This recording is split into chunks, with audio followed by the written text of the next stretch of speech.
you are, and you don't have to list to me the crimes you've committed, so I go, oh snap, you're right. You're going to hell. You don't have to do that to me. But know that Allah Azza wa Jalla knows your sins and has forgiven people that have transgressed far more than you in the past.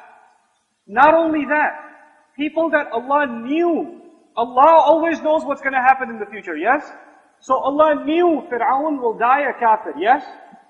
Allah already knew Fir'aun is going to kill babies. He's going to, can you imagine that? I mean, just picture that idea. He's going to kill babies.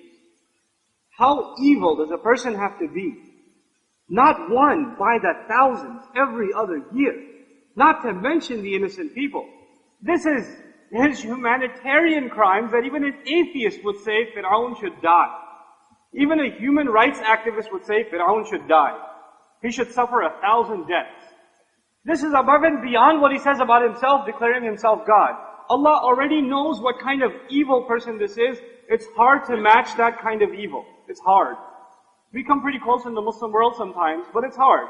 May Allah help the Muslims in the Arab Spring. But regardless, I want to make a point.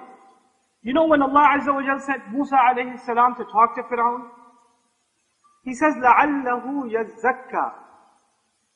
Maybe he'll get purified by benefiting from the reminder.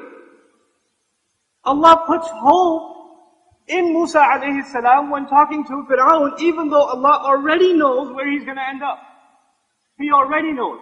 But you're not allowed to give up hope on people. And they themselves, even as terrible as he is, Allah knows he still has the potential. He is also not at the point of no return. He can still make the choice. He can still make the choice. SubhanAllah. Not even giving up on Fir'aun, who's left? Who's left? I met a mother not too long ago. She came to me, a Muslim mother.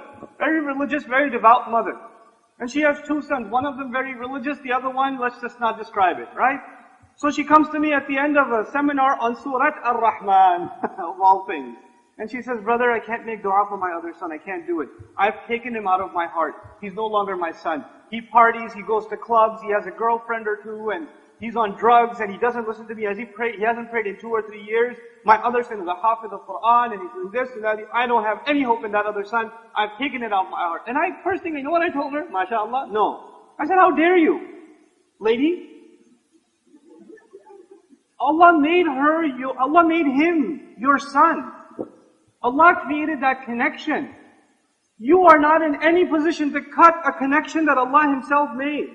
The only day on which connections are cut is the day of judgment. وَتَقَطَّعَتْ بِهِمُ الْأَسْبَابِ. Until then, you are bonded to your son. And until the command of Allah comes, you cannot cut yourself off. And she says, but what about this? Ibrahim, Nuh alayhi salam, he was trying to save his son and Allah told him no. It's like, Allah told you? You're gonna cite that revelation came to Nuh alayhi salam,